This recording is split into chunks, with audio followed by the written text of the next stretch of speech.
Salam əziz abituriyentlər, mən Nəbiyeva Nərgiz. Bugün sizinlə yeni mövzu olan yer səthinin relyefini keçəcəyik. Gəlin görək relyef nədir?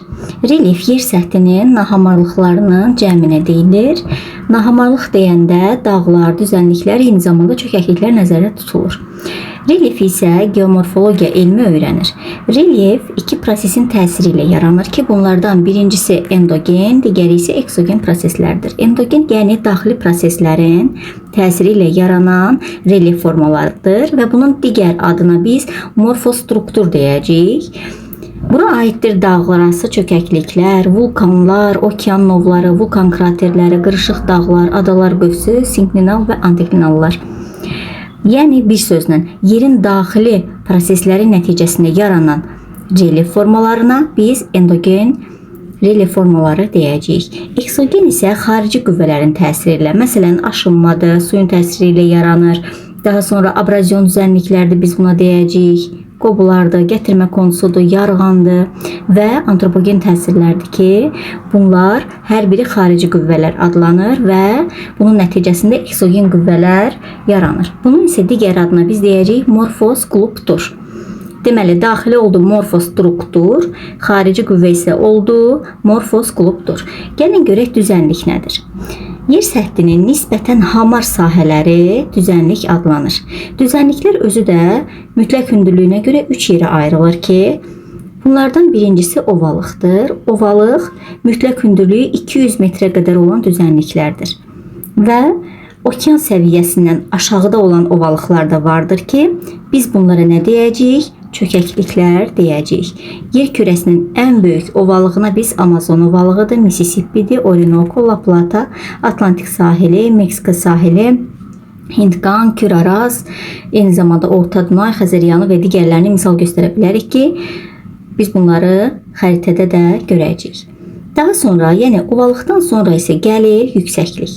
Bəs yüksəklik nədir? Yüksəklik hündürlüyü 200 metrdən 500 metrə qədər olan düzənliklərdir. Və dedik ki 200-500 metrə arası. Buna aiddir Orta Rusiya yüksəkliyi, Stavropol, Valday, Lavrenti yüksəklikləri. Yüksəklikdən sonra isə nə gələcək? Yayla gələcək. Yayla isə artıq hündürlüyü 500 metrdən yuxarı olan düzənliklərdir. Yaylalar daha çox denudasyon düzənliklərə aid edilir. Yaylalara Tibet yaylasıdır, Anadoludur, İrandır, Orta Sibir, Meksika, Kolorado, Efiopiya və digər yaylaları biz misal göstərə bilərik. Düzənliklər eyni zamanda mənşəyinə görə də iki qrupa ayrılır. Bunlardan biri akkumulyativ düzənliklərdir, digəri isə denudasyon düzənliklərdir. Akkumulyasiya ümumiyyətlə toplanma deməkdir. Yəni yer qabığının çökək sahələrində suxurlar neynir? Toplanır və səthdə hamarlanır və bunun nəticəsində akkumulyativ düzənliklər yaranır və burada eroziya, buzlaq, çay mənşəli, dəniz mənşəli düzənliklər yaranır və akkumulyativ düzənliklər əsasən ovalıqlara uyğun gəlir. Biz burada yenə ovalıqların adını görəcəyik. Deməli, Kürarazdır, Hindqan ovalığıdır, Meksika sahili ovalıqdır, Böyük Çin düzənliyini, Amazon ovalığını və digər ovalıqları akkumulyativ düzənlik kimi biz götürəcəyik. Denudasiya isə çılpaqlaşma deməkdir. Yəni artıq deməli çöküntülər toplandı, bir yerdən digər yerə aparıldı. Bəs görək denudasyon düzənliklər nədir? Denudasiya çılpaqlaşma deməkdir. Yəni bu düzənliklər dağlıq ərazilərdəki suxurların aşınması, parçalanması və dağılması nəticəsində eyni zamanda alçaq yerlərə aparılması nəticəsində yaranır. Belə yadımızda saxlayaq. Denudasyon düzənliklər aşınıb parçalanmış suxurların aparılması, akkumulyativ düzənliklər isə aparılan suxurların çöktürülməsidir. Denudasyon düzənliklər əsasən qədim kristalik suxurlardan ibarət olur və əsasən yüksək hissələrdə yaranır. Və bunlara biz yaylaları aid edəcəyik. Necə ki ovalıqları akkumulyativ düzənliklərə aid etdik, yaylaları isə denudasyon düzənliklərə aid edəcəyik ki, burada da yenə Qərbi Avstraliyadır, Braziliyadır, Dekandır, Orta Sibir, Kolorado yaylalarını görə bilərik. Bəzən isə denudasyon düzənliklərdə şahid dağlar yaranır. Bunlara biz daha çox quraq ərazidə, məsələn Afrikanın şimalındakı Əhəd qardır, Tibetdir, Darfurdur, bu yaylaları, bu dağları görə bilərik. Və dedik ki, düzənliklərin yaranmasında həm daxili, həm də xarici proseslər iştirak elədir. Xarici proseslərə biz aid eləyəcək eroziyanı, aşınmanı və akkumulyasiyanı. Gəlin görək, eroziya nədir? Suxurların su və küləyin təsiri ilə yuyulması və formasının dəyişməsinə adlanacaq eroziya prosesi adlanacaq. Aşınma isə temperaturun sutqa ərzində dəyişməsi, eyni zamanda küləyin suyun təsirindən suxurların xırdalanmasıdır. Aşınma nəticəsində nə baş verir? İri qaya parçaları neyinir? Dağılır, oxalanır, xırda və dənəvər hissəciklərə, quma çevrilir. Parçalanmış suxurlar küləyin, suların vasitəsilə başqa yerə daşınır. Bu isə nə adlandı? Bayaqda dediyimiz kimi denudasiya prosesi adlandı. Və həmən daşınan suxurlar çökək ərazilərə çatır, toplanır. Bu toplanma prosesi isə akkumulyativ prosesi, yəni akkumulyasiya adlanır. Burada sxemdə də biz görə bilərik. Baxın, birinci hissədə suyun və digər xarici proseslərin təsiri nəticəsində baxın, qaya aşınıb, parçalanıb, xırdalanıb. İkincidə isə artıq küləyin təsirindən, suyun təsirindən daha aşağı hissələrə, başqa bir hissəyə neyinib? Daşınıb. Və bu adlanır nə? Denudasiya. Üçüncü hissədə isə baxın, gəlib burada toplanıb. Bu isə adlanacaq nə? Akkumulyasiya. Deməli, birinci nə baş verir? Aşınma, denudasiya, daha sonra isə akkumulyasiya. İndi isə gəlin, dağ nədir? Hansı növləri var? Onları öyrənək. Yer səthinin əsas relyef formalarından biri dağdır. Və dağlar qurunun 40%-dən çox hissəsini əhatə eləyir ki, dağlar da düzənliklər kimi bir-birindən həm yaranmasına, həm mənşəyinə və yaşına görə fərqlənir. Mənşəyinə görə dağlar bölünür tektonik və vulkanik dağlara. Tektonik dağlar tektonik proseslər nəticəsində yaranmış dağlardır və 3 hissəyə bölünür. Tektonik dağlar deməli bölündü: qırışıq, faylı və qırışıq faylı dağlar. Qırışıq dağlar cavan dağlardır ki, bunlar seismik zonalarda suxur laylarının sıxılması nəticəsində yaranmış dağdır. Və dünyanın ən uzun qırışıq dağ sistemi Şimali və Cənubi Amerikanın qərbində olan Kordilyer Ant dağlarıdır və daha sonra Alp-Himalay dağ sistemində yerləşən Piriney, Apennin, Alp, Karpat, Qafqaz, Zagros, Kapet dağ, Pamir, Hindikuş, Qaraqorum, Himalay və Afrikadakı Atlas dağlarını da biz qırışıq dağlara aid edəcəyik. Dedik ki, qırışıq dağlar hansı dağlar oldu? Cavan dağlar oldu və seismik cəhətdən aktiv dağlar oldu. Bəs yaxşı, faylı dağlar nədir? Faylı dağlar isə seismik zonaların kənarında yerləşib. Artıq seismik proseslərin baş vermədiyi dağlardır ki, onlar zəif parçalanıb və qədim dağlar adlanır. Biz bu dağlara deməli Afrikanın cənubundakı Kapej dağı, daha sonra Ural dağları, Şimali Amerikadakı Apalaçı, Skandinaviyanı, Avstraliyadakı böyük su ayırıcı dağları misal çəkə bilərik. Bir də var qırışıq faylı dağlar. Gəlin görək bu nədir? Qırışıq faylı dağlar isə yer kürəsində seismik fəallığını tamamilə itirməmiş ərazilərdə yaranır. Bu dağlar 3 dağdır: Tian Shan, Altay və Sayan. Yəni bu dağlar normalda qədim dağ olsa belə müəyyən zaman sonra yenidən tektonik proseslərə məruz qalıb. Yəni hündürlüyü artmışdır. Ona görə də bu dağlara nə deyiləcək? Qırışıq faylı dağlar deyiləcək. İndi isə gəlin, mənşəyinə görə biz tektonik dağları öyrəndik. İndi isə görək vulkanik dağlar nədir? Vulkanik dağlar vulkan püskürməsi nəticəsində, yəni vulkanın fəaliyyəti nəticəsində yaranan dağlardır və belə dağlar silsilə yaratmır, konus formasında olur. Və nisbi hündürlüyünə görə dünyada ən hündür vulkanik dağ Havay adalarındakı Mauna Kea dağıdır ki, hündürlüyü 100.040 metrdir.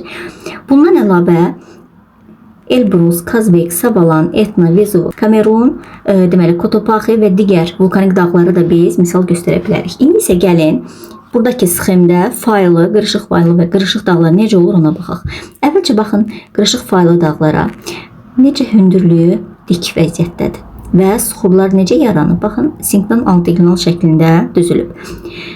Faylı dağlarda isə burada artıq nə baş verəcək? Suxurlar aşınıb, suxurlar artıq qırılmış vəziyyətdədir. Yəni öz elastikliyini itirib, belə deyək. Qırışıq faylı dağlarda isə nə baş verib? Deməli, hündürlüyü azalsa belə yenidən nə baş verib? Hündürlüyü müəyyən zamandan sonra dedik ki, neyinir? Tektonik proseslər nəticəsində artır. Yəni yenidən tektonik proseslərə məruz qalır. Vulkanik dağlar isə baxın dedik ki, silsilə yaratmır, konus formasında olur və vulkanın püskürməsi nəticəsində yaranır. Belə bir qeyd var burada. Deməli, Şimali Amerikada yerləşən Yellowstone dünyanın super vulkanı hesab edilir və vulkanın altında nəhəng bir magma ocağı var ki, onun dərinliyi deməli 9 kilometr, eni 60, uzunluğu isə 80 kilometrə bərabərdir. Və alimlər bildirir ki, bu vulkan o qədər nəhəngdir ki, onun konusu belə yoxdur. Və burada daim magma hərəkət eləyir və zəlzələ törədir. Və vulkanın kraterində çoxlu sayda geyzer, termal sular vardır. Alimlər düşünür ki, Yellowstone'un püskürməsi atmosferin, relyefin, canlı aləmin və iqlimin dəyişməsinə səbəb ola bilər. Və hal-hazırda isə Yellowstone vulkanı yatmış vulkan hesab edilir. İndi isə gəlin, əziz abituriyentlər, dağların zirvəsi nədir, dağda pik nədir, ətək nədir, onları öyrənək. Zirvə dağın ən hündür hissəsidir, ən yüksək hissəsidir. Və qədim dağlarda daha çox aşınma olduğu üçün zirvə hamar olur. Amma cavan dağlarda zirvə dik olur və pik adlanır. Yəni dağların şiş uclu zirvəsi pik adlanır. Gəlin görək dağ yalı nədir? Dağ yalı dedikdə sıra dağların ən hündür hissəsidir.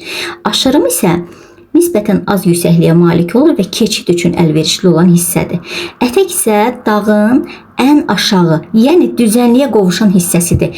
Yamacı isə dağın zirvəsi ilə ətəyi arasındakı hissədir. Gəlin belə bir dağ çəkək. Baxın, bura dağın harasıdır? Zirvəsidir. Bura zirvədir. Və bu şiş uclu olanda pik adlanır. Pik. Daha sonra bu hissə adlanır nə? Ətək. Ətəklə zirvə arasında qalan hissə isə nə adlanacaq? Yamac adlanacaq. Dağlar 3 yerə bölünür. Alçaq dağlar, orta hündürlüklü dağlar və hündür dağlar. Alçaq dağlar hündürlüyü 1000 metrə qədər olan dağlardır. Biz buna Azərbaycandakı dağlar misal göstərə bilərik. Məsələn, Boz dağı, Çoban dağı, Ləngəbzi misal göstərə bilərik. Daha sonra orta hündürlüklü dağlara isə 1000-2000 metrə qədər olur. Buna Ural dağlarını 1895 və Krımı 1545 metr, zirvəsi Roman Koşdu, bunu misal göstərə bilərik. Hündür dağlar isə 2000 metrdən yüksək dağlardır. Məsələn, Pamirdir, Alpdır, Karpatlı, Himalay dağları. Bilirsiniz ki, Himalay dağları da 8848 metrdir və hündürlüyünə görə ən hündür dağ adlanır. Ümumiyyətlə, belə yadımızda saxlayaq ki, alçaq dağlar 1000 metrə qədər, orta hündürlüklü dağlar 1000, 2000, bəzən 2500-ə qədər, yüksək dağlar isə 2500-dən hündür dağlardır. Dağlar yaşına görə də dedik ki, necə oldu? Cavan və qədim dağlar. Cavan dağlar 50-60 milyon il bundan əvvəl yaranan dağlardır. Qədimlər isə 200-300 milyon il bundan əvvəl yaranan dağlara deyilir. Dedik ki, dağlar zaman keçdikcə neyinir? Eksogen, yəni xarici qüvvələrin təsiri ilə aşınır və onların yerində bərk sıxurdan ibarət böyük qaya yaranır. Və buna nə deyirlər? Şahid dağlar. Şahid dağlarda biz Şimali Afrikada buna rast gələ bilərik. Və bundan əlavə deməli Braziliyada yerləşən kəllə qəndlər adlanan dağlar var ki, bu da şahid dağlara misaldır. Ölçülərinə görə relyef formaları 5 qrupa bölünür. Bunların deməli birincisi planetar, mega, makro, mezo və mikro relyef formaları adlanır. Planetar relyef formalarına materiklərin özü, okeanlar, orta okean dağ silsiləsi, Ant, Kordilyer və Alp-Himalay dağ sistemləri aiddir. Yəni planetar dedikdə daha böyük obyektlər nəzərdə tutulur. Mega relyef formaları isə planetarın ayrı-ayrı hissələridir. Məsələn, Ant Kordilyer dağlarında Ant dağlarıdır. Daha sonra Alp-Himalayda Alp dağlarıdır, Qafqaz dağlarıdır, Himalaydır, Mesopotamiya ovalığıdır, Braziliya yaylası, Tian-Şan dağları mega relyef formalarına aiddir. Makro dedikdə isə meganın kiçik hissələri nəzərdə tutulur. Bunu belə də yadımızda saxlaya bilərik. Məsələn, Azərbaycanda olanları biz makroya aid edirik. Baş Qafqazdır. Məsələn, Qafqaz özü nədir? Qafqaz silsiləsi mega relyef formalarına aiddir. Amma Baş Qafqaz olacaq makro. Yan silsilədir, Qov dağdır, Niyal dağ, Muğan düzü, Şirvan düzü, Şollar düzü, Lənkəran ovalığı, Qarabağ silsiləsi aid olacaq makroya. Mezo isə əsasən ümumiyyətlə mezo və mikro, yəni son ikisi xarici qüvvələrin təsiri ilə yaranır. Yəni eksogen proseslərlə. Mezoya biz çay dərəsidir, kanyondur, trok dərələridir, morenlərdir, yarğandır, qobudur, bunlara aid edirik. İndi hər birini tək-tək öyrənəcəyik. Mikro isə daha kiçik relyef formalardır ki buna tirədir, tirəcikdir, Kars qıfıdır, barxandır, duyundur və digərləri aiddir. Dedik ki, morfostruktur nə idi? Daxili qüvvələrin, endogen qüvvələrin hesabına yaranan relyef formaları və buna aid olacaq, dediyim kimi, planetar, mega, makro. Bulubdur isə xarici qüvvələrin təsiri ilə yaranır və buna aid olacaq nə? Son ikisi. Mezo və mikro relyef formaları. İndi isə gəlin eksogen relyef formaları nədir? Onları öyrənək. Eksogen relyef formaları, yəni xarici qüvvələrin təsiri ilə yaranır. Bəs bu xarici qüvvələr nədir? Xarici qüvvələr, baxın, buna aiddir deflyasiya, yəni küləyin təsiri, ekzarasiya, yəni buzlağın təsiri, daimi axar sular, abraziya, yəni deməli dalğaların təsiri ilə yarananlar, yeraltı suların və aridenidasyon müvəqqəti axarların nəticəsində yaranan relyef formaları. İndi isə baxaq hansına nə aiddir. Dedik ki, deflyasiya küləyin təsiri ilə yaranan relyef formalarıdır ki, buna aid olacaq deməli nə? Barxan, düyün, qum təpələri, qum tirələri. Ekzarasiya buzlağın təsiri ilə yaranır. Buna aiddir morenlər, karlar, sirklər, troq dərələr. Daimi axarlara isə, yəni çayların daimi axar öz yatağı olur və o daimi axar suların təsiri ilə yaranır. Buna deltadır, estuare, terras, kanyon, meandr, şəlalə, astana aiddir. Abraziya isə deməli dedik ki, dalğaların təsiri ilə yaranır. Buna fiord tipli sahilləri, Dalmasiya, şıxı tipli sahilləri misal göstərə bilərik. Yeraltı suların təsirinə isə sürüşmələr baş verir, Kars mağaraları, Kars qıfları yaranır. Aridenidasyon isə necə ki dedik, daimi axar var, eləcə də deməli müvəqqəti axar var. Müvəqqəti axarların nəticəsində aridenidasyon relyef formaları yaranır ki, buna yarğan, qobu, bedlentlər aid olacaq. Gəlin baxaq, deflyasyon relyef formaları nədir, nədən bəhs edir və hardadır? Dedik ki, deflyasyon küləyin təsirindən yaranır və bura aid oldu barxan, düyün, qum təpə və tirələri və bu dedik ki, adətən səhralarda yaranır və barxan nədir ona baxaq. Yadınızda saxlayın. Əgər külək bir istiqamətdə əsirsə nə yaranacaq? Barxan yaranacaq və hündürlüyü 30 metrə çatır. Külək iki tərəfdən əsirsə bu zaman nə yaranacaq? Duyunlar yaranacaq. Deməli, barxanda külək bir tərəfdən əsir, düyunda isə iki istiqamətdən nə edəcək? Əsəcək. Deflyasiya dedik ki, eol relyef formalarının ən çox yayıldığı ərazilər səhra və yarım səhralardır. Bəs bura haranı aid edə bilərik? Şimali Afrikanı, Ərəbistanı, Turan ovalığıdır, Qobi səhrasıdır, Atakama səhrasıdır, Liviya səhrasıdır, Hind çayı hövzəsini, burada deməli Tar səhrası var. Eyni zamanda Qərbi Avstraliyadır, Atakamadır, böyük hövzəni aid edə bilərik. İndi isə gəlin buzlaq relyef formaları nədir? Ona baxaq. Dedik ki, ekzarasiya nə idi? Buzlaq relyef formalarını yaratdığı, deməli buzlağın təsirindən yaranan relyef formaları və bura aid olacaq troq dərələri, morenlər, karlar və sirklər və ən çox Şərqi Avropada, Kola yarımadasında, Taymırda, Hudson hövzəsində, daha sonra Argentina, Çilinin cənubunda yaranır. Troq nədir? Troq buzun dağın yamacında yaratdığı dərədir. Dedik ki, troq nə oldu? Buzun dağ yamacında yaratdığı dərə. Troq dərələrində dib hamar olur, amma yamacları dik olur. Və troq dərə ilə deməli buz hərəkət edir. Və hərəkət etdikdən sonra özü ilə birlikdə suxurları gətirir və nə edir? Çöktürür. Həmin bu çökmədən yarananlar isə moren adlanır. Deməli belə deyək. Troq nə idi?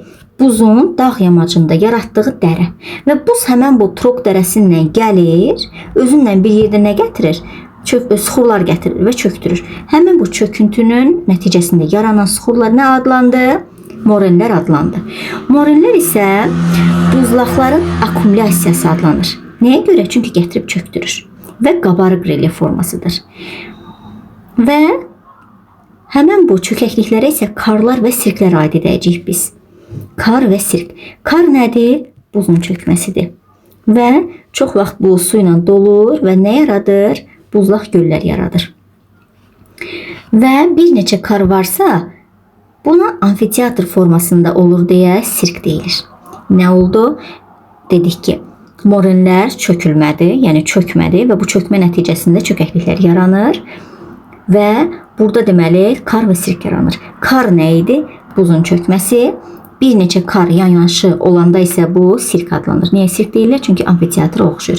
Burada isə gəlin baxaq. Baxın Trok dərələri nədir?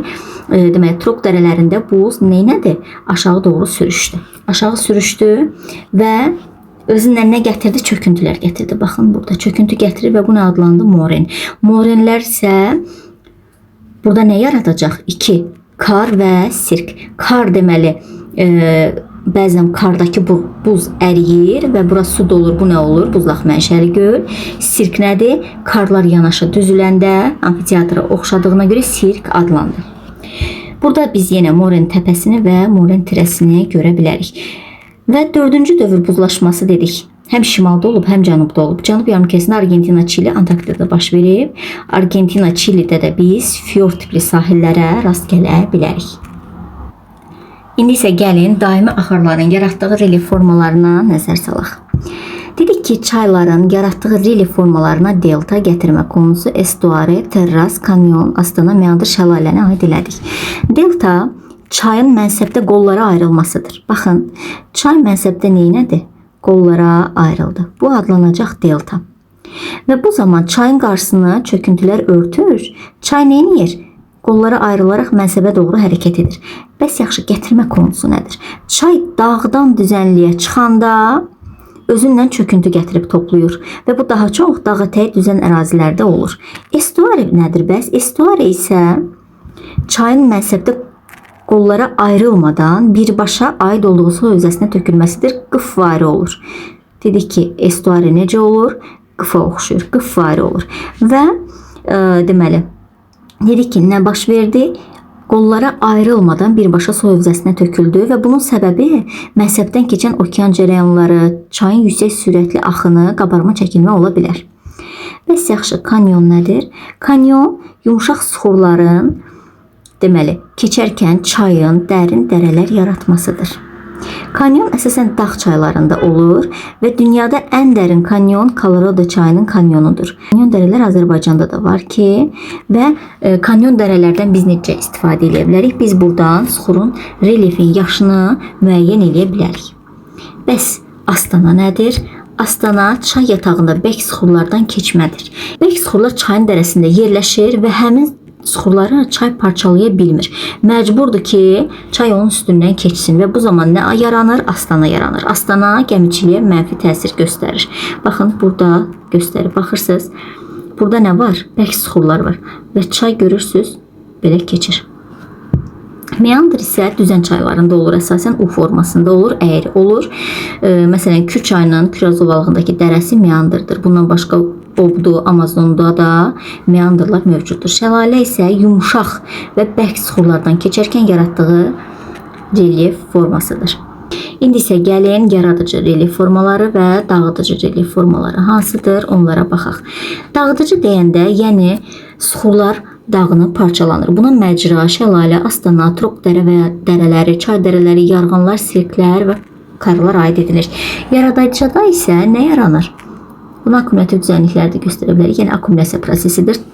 Burada isə yaradıcı relyef formaları yaranır ki, məsələn, gətirmə konusu gətirdi, toplandı, akkumulyativ çay terrasıdır, alluvial düzənlikdir, moran tirələridir, barxanlardır, duyunlardır, qum təpələridir. Qabarıq morfostruktur daxilində yaranan mənfi relyef formalarına krater, kanyon, erozyon, terras, Trok dərələri deyilir. Bu nə deməkdir? Yəni qabarıqda, qabarıq deyək ki, bir qabarıqdır. Və bunun məsələn vulkanik dağdasa burada krater var axı.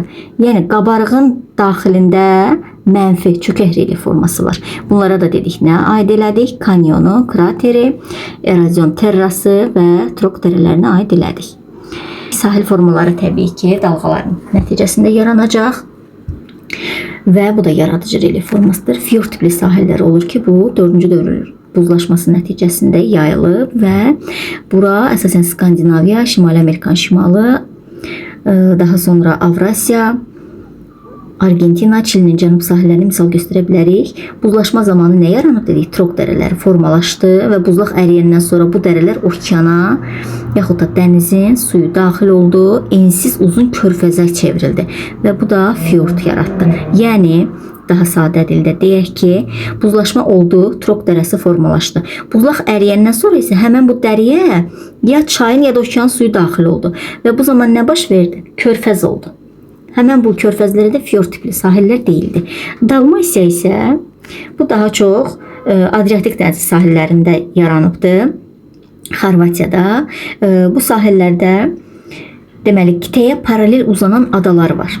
Və əslində bu adalar da nə vaxtsa qitənin bir hissəsi olub. Sadəcə sonradan tektonik çökmə baş verib və bunlar ada formasına düşüb. Şixir tipli sahillər dedikdə isə bu tipli sahillərə biz daha çox Baltik dənizi ətrafında rast gələcəyik.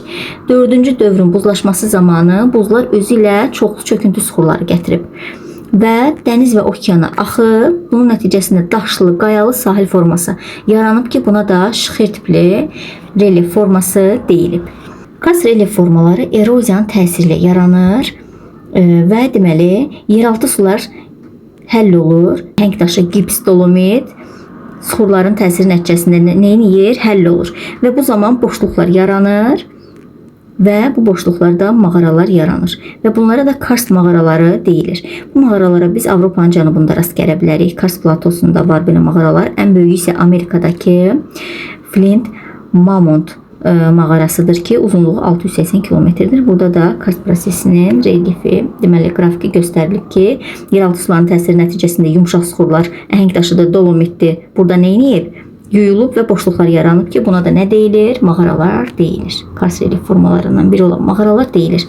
İndi isə aridendasyon relyef nədir? Ona baxaq. Arid quraq deməkdir. Yəni quraq iqlimə malik olan ərazilərdə müvəqqəti axınların təsiri ilə yaranan relyef formalarıdır. Aridendasyon relyef formaları. Azərbaycanda da biz buna rast gələ bilərik. Ceyrançöl, Acınahurda, Abşeron, Qobustanda, Naxçıvanda və orta dağlıq ərazilərdə. Bu relyef formalarından biri yarğandır. Yarğan müvəqqəti axınların süxurları yuması nəticəsində yaranan quru dərədir. Və yarğanlar əsasən meyilli və bitki örtüyündən məhrum olur. Və ən sonda yarğan qobiyə çevrilir. Nə baş verdi? Birinci yarğan yarandı müvəqqəti axının nəticəsində, sonda isə nəyə çevrildi? Qobiyə çevrildi. İndi isə sürüşmə nədir? Sürüşməyə gəlin baxaq. Deməli, dağ yamaclarında su keçirməyən gilli süxurlar olur və həmən bu su keçirməyən gilli süxurların üzərində su keçirən süxurlar olur. Çınqıllı laylar üst-üstə yerləşdikdə sürüşmə baş verir. Yəni nə baş verdi? Su keçirməyən gilli süxurların üzərində su keçirən qumlu çınqıllı laylar üst-üstə yerləşəndə sürüşmə baş verdi. Və üst-üstə yerləşəndə nə baş verir? Ağırlıq olur. Ağırlıq qüvvəsinin təsiri ilə su keçirən süxurlayı su keçirməyən süxurlayın üzərində neyinir? Sürüşür. Və sürüşmə ən çox gür yağışların, qarların əriməsi nəticəsində baş verir. Və sürüşmələr həm də deməli ziyan verən bir prosesdir. Bu deməli əkin sahələrinə, yaşayış məntəqələrinə və yollara ziyan verir. Və biz deməli sürüşmələrin qarşısını ala bilərik. Bunu deməli necə ala bilərik? Yamaç bərkitmə işləri görə bilərik. Eyni zamanda terraslaşdırma aparmalı. Drenajlar vasitəsilə sürüşmə zonalarında toplanan həmin o yeraltı sular axıdıla bilər. Eyni zamanda çılpaq yamaçlarda meşə və kolluqlar salınaraq torpaq bərkitmə, yamaç bərkitmə işləri aparıla bilər. İndi isə gəlin okean dibinin relyefi haqqında öyrənək. Dedik ki, necə ki yer səthində dağlar, düzənliklər var, eləcə də okeanın dibində. Yəni okean hamar su səthinin altında nahamarlıqlar var. Və bunlara nə aiddir? Deməli, su altı dağlar, düzənliklər, vulkanlar, dərin okean çökəklikləri. Və biz əgər okeana dibinə daxil olsaq, bizim ilk qarşımıza çıxan nədir? Şelf zonası olacaq. Şelf zonası okean dibinin nisbətən dayaz hissəsidir və 200 metrə qədər davam edir və qitələrin sahilini əhatə edir bu. Və bəzi yerlərdə şelf ensiz ola bilir, bəzilərdə isə 100 kilometrlərə qədər uzana bilir. Şelf zonası dedik ki, əslində qitənin suyun altında qalan hissəsinə deyilir və buna kontinent yamacına, yəni qitə yamacına qədər olan hissə deyilir. Kontinent yamacı dedikdə və yaxud da materik yamacı da deyə bilərik. Materik yamacı isə 1000-1500 metrə qədər davam eləyir və sıldırımlı şəkildə davam eləyir. Burada kanyonlar yaranır. Materik ətəyi isə Materik ətəyi 1000-1500 metrdən başlayıb 3000 metrə qədər davam eləyir. Və burada materik və okean yer qabığı arasındakı sərhəddir materik ətəyi. Daha sonra isə biz okean dibində abissal düzənlikləri görə bilərik ki, bu 70%-ə qədər ərazini tutur. Və burada yer qabığının yalnız okean deməli okeana aid olan suxurları var. Abissal düzənliklərdə səth hamar olur və 3000-6000 metrə qədər dərinliyi əhatə eləyir. Okean və qitə materik deməli tavanlarının toqquşma zonasında nə yaranmışdı? Biz öyrənmişdik. Okean çökəklikləri, yəni novlar yaranmışdı ki, onun da dərinliyi 6000 metrdən çoxdur. Və abissal düzənliklərin üzərində isə nə yaranıb? Orta okean silsilələri yaranıb. Və orta okean silsilələri əslində yer kürəsinin ən böyük dağları hesab olunur ki, onlar fasiləsiz olaraq okean dibini əhatə eləyir. Və biz nə öyrənmişdik? Orta okean silsilələri necə yaranmışdı? Orta okean silsilələri litosfer tavalarının ayrılmasında, yəni divergent zonasında yaranmışdır ki, burada eyni zamanda dərin tektonik çat, yəni rift dərəsi də yaranır. Və burada tez-tez vulkanlar püskürür və burada yer deməli okean dibindən təqribən 2000 metrə qədər qalxır. Bəzən isə onlar suyun səthinə qalxaraq vulkanik adaları yaradır ki, bunlardan biri də deməli biz İslandiyanı misal göstərə bilərik. Daha sonra nəyi misal göstərə bilərik? Deməli Vozneseniya adasını, Tristan da Cunha adasını, Müqəddəs Yelena adasını misal göstərə bilərik. Burada isə nə var? Burada isə okean dibinin relyefi var. Baxın, şelf. Biz qurudan okeana doğru gəldik, şelflə rastlaşdıq. Daha sonra nə gəlir? Okean yamacı, sonra nə gələcək? Sonra gələcək materik ətəyi. Burada isə sualtı dağlar var. Baxın, bura yamacdır. Bu hissə isə nədir? Materik ətəyidir. Həmin bu sualtı dağlar bəzən suyun üzərinə çıxaraq nə yaratdı? Vulkan adası yaratdı. Burada isə nələr baş verir? Dedik axı, materik yamacı necə getdi? Sıldırımlı hissələrlə gedir və sualtı kanyonlar yaradır. Abissal düzənliklər isə hamar düzənliklərdir. Burada daha sonra orta okean dağ silsilələri yaranır. Həmin bu silsilələr ki deyirik uzanır və bəzən neyir? Suyun üzərinə çıxır və dağları yaradır. Daha sonra isə rift dərələri və eyni zamanda okean çökəklikləri, yəni novlar yaranır. Bugünkü dərsimiz bu qədər. Ümid edirəm ki, hər biriniz üçün faydalı olacaq. Uğurlar.